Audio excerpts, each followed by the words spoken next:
Hi, I'm Dr. Gerald Deas. Welcome to Health Center from Downstate Medical Center. You know, I've been, previous program, been talking to a wonderful physician here at Downstate Medical Center who I've known since she was a little girl, in a sense. Now she's a big girl and with a family and a whole lot of other things, a family of medicine and a family, personal family. But all the things that made a doctor, and what really makes a doctor, that our government could be pleased to have servicing them, you know, because medicine is expensive, and the cost of medicine, just to go out and buy a jar of aspirin or any of these kind of things is all money. And when you buy a drug for arthritis and you're paying almost your salary for those kind of things, and where it could be treated maybe without a particular drug and things like this, so everything is all drug rather than prevention. And that's what family practice is all about, is prevention. How do we get a person to feel comfortable with their health, not spending their last dollar? I was on a line one time to pick up some medicine for a patient, and a person was a person was right in front of me on the line in the drugstore. And when they brought the 3 bottles of medicine, this was an elderly lady. They said that it was $94. And she couldn't imagine $94. And she had this little bag. So she goes down in her pocketbook and she reaches in and she gets this wallet and she goes deep down in this thing and she had a $100 bill. She had a $100 bill that she had saved for times. And she had to give that $100 bill and get back $4 and change and 3 bottles of medicine. Now that $100 was for groceries, possibly for any number of life-saving things, but she had to put it out for medicine. She had no insurance. So all these things have coming into play. So when you see those patients in the office, God knows, I sometimes would say, forget the fee. He has to save that money and go to the drugstore and get your medicine, because I know the drugstore was not going to say forget the fee. You know, medical care is so expensive, and buying medicine is terribly expensive, and a lot of times the money you might spend on medicine might be part of your rent, in a sense, or part of your just everyday expenses of buying bread and butter and eggs and things like this, or, you know, just normally living conditions to support your living conditions. But a lot of times this is not taken into consideration sometimes when the doctor writes that big prescription and says goodbye, I'll see you the next time.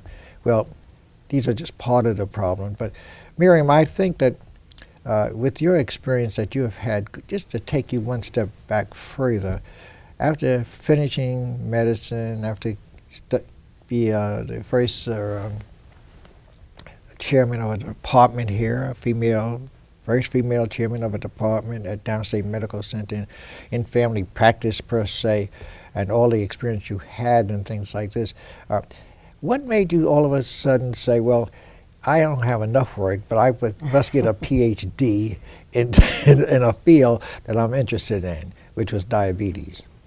Well, as you know, I had been practicing for a few years, Right. having finished my specialty, and I was the acting chair of family medicine, professor and chair. And my diabetic patients weren't doing well. I found that the medical community and the research scientific community didn't have a good understanding of type 2 diabetes. So the effectiveness of our medications were limited. I could work with patients on their nutrition and their activity. I could certainly address the large and small vessel complications of diabetes, but it was very frustrating for me because I couldn't give patients good treatment, effective treatment that I felt that they really deserved. And what I did was, at that time, was step down as the acting chair, but I continued to see patients. I Right. still see patients today, Sure. and I continue to teach residents, precept, and medical students. And I began a little different part of my career, very much related, and that was in understanding type 2 diabetes, islet cell biology, which meant while I was teaching and seeing patients, I went back to school here at Downstate, learned some more updated information on molecular cell biology, Right. and looked at how I could use that to build up the information that we understood about type 2 diabetes so we could then develop more effective medications. Right. I was very, very fortunate. I found another lady from Cornell University who actually came from Argentina. Her name was Dr. Gladys Titleman, who's a wonderful PhD islet cell researcher, and she was looking at regeneration of beta cells. Well, I wanted to look at the way the islet that makes the hormones that are involved in diabetes, not just insulin, but glucagon and somatostatin. And how could we understand more about the way the islet would work or not work so well in diabetes? And so I went into Dr. Titleman's lab while I saw patients and while I took care of patients and I taught, and really began to investigate and began to understand more about the beta cell and about alpha cells that make glucagon. And as time went on, it occurred to us that the hormones that they made would feed back, would come back to the islet in the blood, and would affect how they would work. And that we thought was very important in terms of what was causing type 2 diabetes. Around that time, of course, there was a hole in your GI tract, in your intestines, your guts, your chitlins, as my patients call them. That's right. There was a whole hormonal system there related to glucagon that would also affect how these islets are. And it seemed to me like this was what we call the nitty-gritty of what was going on with type 2 diabetes. And that's how I developed my thesis, which was to look at how hormones that the islet cell in the gut would make would come back and affect the growth, the differentiation, the development of diabetes, and what we could understand from that so we could help develop new medications and make the science so the pharmaceutical companies really could come in and take advantage of it. And that's what happened. And so by the time I finished and received my PhD degree in 2004, we had a whole new batch of medicines to treat diabetes. And you know, that was to me some of my most important work. Certainly treating hypertension, you know, treating diabetes, continuing to take care of patients, precept residents, lecture to medical students are very important. During that period of time, I was asked to come back into the department and to be the professor and chair, which is what I did. And I finished off my PhD. I still had, in fact, I recently submitted a grant to the NIH to continue my research on islet cells. But I think the message that it sends is, if you're a physician and you see a disease and it's not being treated the way you think it should be, and you have some ideas, you should pursue them. It's not easy, but you do the work. Right. Well, you know, after practicing at a certain period of your life, and you see certain diseases, even hypertension, everyone who has hypertension does not respond to the same medication. Oh, that's right. You know? That is true. And you take the African American, for example. That's right. The DNA is totally different in detoxifying the drug or using the drug the way it should be used. So when we do these studies, unless you do it against a whole multi-ethnic group of people, will you come to the conclusion of what's the best drug to treat the patient? That's right. You know, if you study a group of white males with a drug, well, then your drug may be just good at treating white males. But that's not what we have in our community. That's you know, we have black people by and large, and you're right. The same, for example, our ACEs, our angiotensin converting enzyme inhibitors, are great drugs to treat hypertension in a diabetic, especially early in the course of their disease. Helps protect the heart, helps protect the kidneys. But you know, it's not going to control the high blood pressure unless you put a little bit of diuretic in. And that's been found and published. Well, I'm so glad you mentioned the diuretic, because until 1955, we had no diuretic. Hydrochlorothiazide was the first drug, you know, that came in at that time. And of course, that reduced the volume, which of course reduced the blood pressure. But of course, when you use that, you lost your potassium and your magnesium and things like this. You gotta watch that. Now, one thing that was interesting, years ago when we didn't have drugs for hypertension, and the patient would experience a throbbing in the head, especially in the black community, I remember this vividly, they would take some Epsom salts and mix with grapefruit juice and drink it. Well, the head would come down. Well, not realizing that Epsom salts was pure magnesium sulfate. That's right. Which is, the magnesium was dilating that artery, you know, and things like this. So here we were, and I would say to myself, where did you learn that from, that Epsom salts was good for blood pressure, to bring your blood pressure down, because there was no other drugs.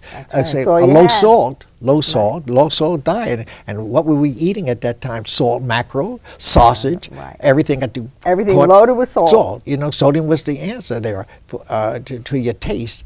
But it was at the same time, it was tasting other things in your body that wasn't too good. You know, I mean, your blood pressure and things like this. So still, like teaching to look at the food on the packages, how much sodium is in that package. Tremendous amount. Although we seem to be doing a little bit better, the problem is that when manufacturers process food, and that's always a thing for me, like, why eat processed food?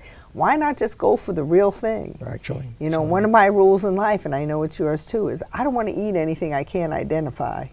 I don't want somebody processing it, chopping it up, throwing in salt, and Lord knows what else. Yeah, sure. It's just not healthy. No. And if you look at the things that are on the shelf for shelf longevity, there's all kind of chemicals in there that we don't even know. I just wrote an article on sulfites, for example. Sulfites is in every food product that's preserved, but no one has ever done a double-blind study on the effects of sulfite on the body of people. I know these little colored drinks, for example, that I was dealing with called quarter water. Are associated with asthma? Well, with asthma, because of sulfites in it. Yeah. You know, the sulfites were added as an oxidizing agent to keep the colors, blue, red, green, as the color of a fruit. But it was the green dyes in those things, the red dyes that you were protecting, in a sense. You weren't protecting the body when you put that metabisulfite. So Senator Salvarez out South Jamaica, he presented the bill to remove metabisulfites from those drinks. And those kids, I did a follow-up study, but I'm sure, because when I went to schools, I said, how many of you drink this? And everybody raised their hand. Because they're cheap. They're cheap. It only costs $0.25. And I said, and they would almost want to get it, you know. And I said, how many of you have asthma? Half the thing raised their hands. Yeah. Now, I don't know how effective it has been to remove these sulfites, but this is part of the medicine we're talking about, basic. How many determinants of health are there? Very, very many.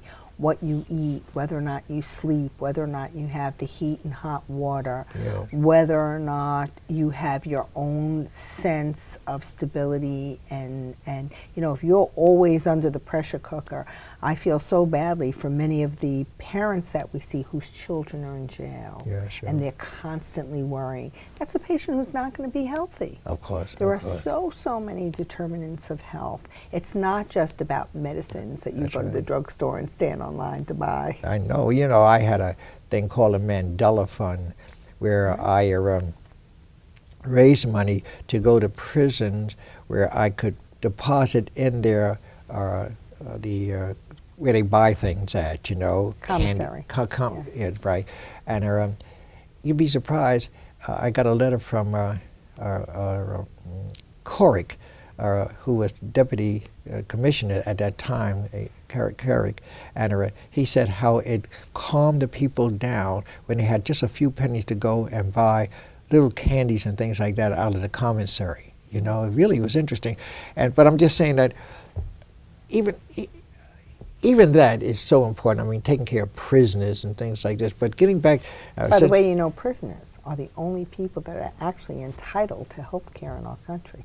Legally. I learned that in law school. That's the only people that, well, you know, it was funny. A few years back, my daughter wanted to go to law school, and she said, you're the best student I know, you have to come with me. And it struck me. I said, well, you know, I did the MD, I did the PhD, I'm professor and chair, I'm doing pretty well. What would I do with a law degree? And she said, well, you have to come. And so I had no background in law, in economics, other than running my family. And I went and did a few sessions of an LSAT class, took my LSATs, did really well, got into law school at night.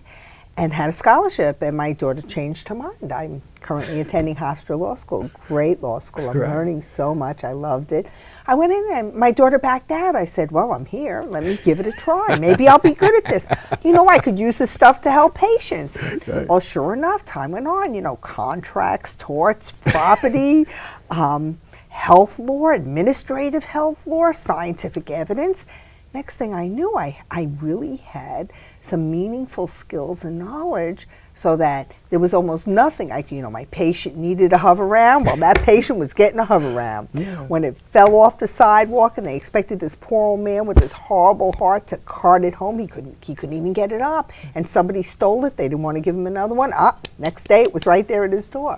So that, you know, I learned a lot about why we have law, and how law helps us really, and we should all have respect for law, because it helps us to really all live together. Sure. I think people who care follow the law anyway. Sure. But to be able to give advice from a law background, even to your patients, you know, like it's powerful. It's powerful because it makes them feel that they have somebody on their side other than medically, you know. Well, it's important when they feel they have a doctor on their side who cares about them.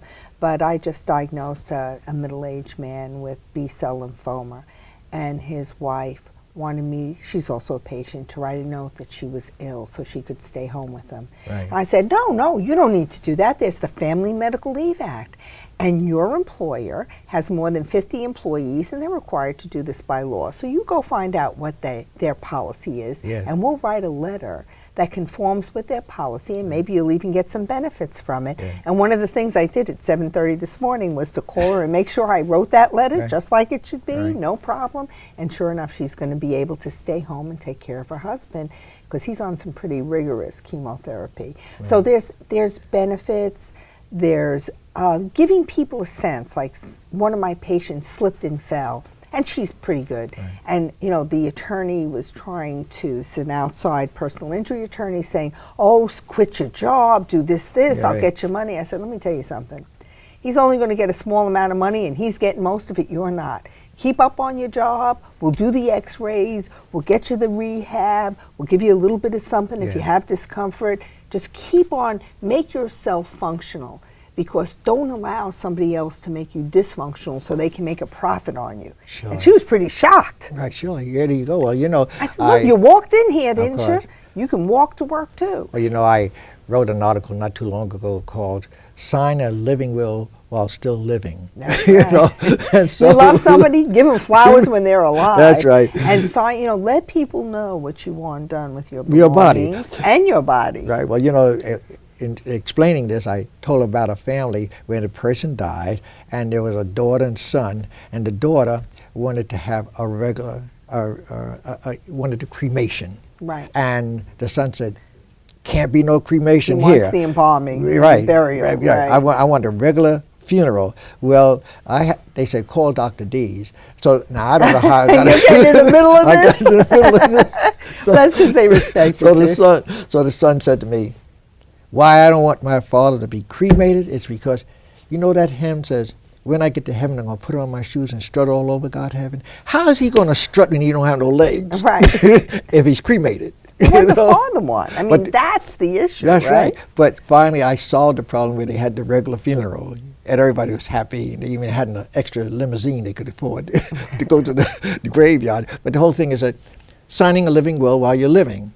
Yeah, lets people know. Let people know that you have control over your body even after you die. Sure. If you wrote it with a lawyer to have given advice. And then, well, you don't even really need your lawyer to decide what you want done if you can't speak for yourself, and what you want done with your body. Your medical record, our medical record is a legal document. I write it down. Sure. I sign it. I have the patient sign it. I say, you know what, bring your relatives in here so I can tell them, and they'll understand what you want. Right. Because you don't want a surprise like that. Of course not. And, you know, every once in a while I have to ask patients, well, do you still want the same thing? Right. Oh, yes, right. Surely. A lot of physicians, though, feel kind of funny because they think the patient will feel that the physician thinks they're they're in danger of imminent death. Surely. I tell patients, look, I don't think you're going to die today or tomorrow. I may die before you. But listen, don't you want people to know what you want done if you can't speak for yourself? Of course. And what you want done with your body? And I think that's very important. Patients can certainly go to a lawyer, but in terms of what they want done when they can't speak for themselves or what they would like done afterwards, that physician who's treated them, and I know you are, is really respected by the family. Surely. And to put that kind of information Surely. is often very comforting to the family. And what do you think about, maybe you would advise, while we're talking, when the doctor asks for an autopsy, do you think this is important? I think it's really important. You know, there are some times when you have to do an autopsy. If a patient goes to surgery and they're not expected to die and they die, you need to know why. Okay. It's a very kind of sensitive subject. If a patient is expected to die and the family wishes to have respect for their body, Right. you don't ask for an autopsy. That is Okay. inappropriate. Right. If a patient died for a reason that you don't know, or certainly if there's any suspicious circumstances, you've got to ask for an autopsy. And it's really difficult. I think what's a great help is that a physician calls the coroner's office and they discuss the case. And the coroner kind of is in that medical legal position to give a physician who may not know the law Right. a lot of information and say, well, I don't really think that an autopsy is warranted under Right, this yeah. circumstance. That's good. I remember I had this one poor lady whose daughters loved her, and she was up there in her late 80s, early 90s, and she was on the toilet bowl and fell over when she passed. Right. And so her face was bruised, and the police called me and said, well, do you think these women beat their mother? I said, of course they didn't beat their mother. The lady fell off the toilet bowl onto her face when she died. Right. Give them a break. They loved the woman. You're right, They surely. took great, she was a wonderful lady. They took Surely. great care of her. Well, how long have you known her, doctor? I said, well, for about 25 years. They said, that's good enough for us. Yeah. But, you know, nobody Sure. broke in. That's right. The poor lady died during the night and fell on her face. Right, So, yes. you know, it pays to know the family. Oh, yeah. So you kind of, and once I had that discussion, the police officer said, well, I think you should talk to the coroner. And it was actually before I went to law school, so. Yeah, but you know, in medical school, of course, they don't have many law courses. None. Not many. Zero. No ethics, no law. Right. Zero. Well, well, that's where you come in then. Well, I think, you know, it does help. I'll tell you what I do now. I have a discovery phase and a kind of role play case, which the residents really get and medical students get into, to just get them to understand that if they have a good relationship with people and take good care of their patients and really document the important things, that they'll be fine. Right. And you know, that cuts down malpractice. Tremendously. I mean, patients will not sue you if they love you. That's right. And there's no doctor that That's can't right. make a mistake. That's right. Oh, all of us can make a mistake. That's right. Because we're doing thousands of things every That's right. day. Surely. Think of the lab tests that come Right, back, surely. the number of patients we see. For every patient we see, we may examine 20 things Right, surely. and talk to patients. And you know what? We're human beings and we're not perfect. Surely. But you are correct. Patients know when you care. That's right. And, you know, sometimes patients will feel, well, that doctor didn't care. And That's that right. doctor Oh. didn't care enough to look, and they'll be angry. Angry. And that's Oh, a yes. natural response. Yes. But it's very different when you can get up, and you and I have both gone to patients' funerals. I gave a eulogy not long ago. That's right. And one of the things the family said was, our father got better care than the President of the United States. And we're so honored to have Dr. Edmund, my fellow who's now attending was with me, Dr. Vincent and Dr. Edmund here. So that, you know, when relatives feel that their loved ones, these are people Sure. that they love, that you've taken That's care of, right. have really gotten a good caring quality, and that you brought really something special to their Surely. life and you were part of their life. They would never sue you in a million years. There could be a room full of lawyers, man, and you're safe. I'll see you in court. I don't think so. Well, whatever. How many years were you in practice? 44, I guess. How many suits? One. One? One. I'm shocked. And that wasn't my fault. I was just named in the case. Well, that's because they want to bring you in to testify against the doctor they really wanted That's to sue. right. But Miriam, thanks so much for being on the program for this session that I think is so important. And I know with your leadership, this school will do wonderful teaching our students how to be doctors and lawyers at the same time. You too. Thank you so much. So you folks out there, make sure you do have a good lawyer at all times, and make sure you consult with them when things do happen that you're not quite sure of and things like this, and sign a living will while still living. And I'll see you the next time.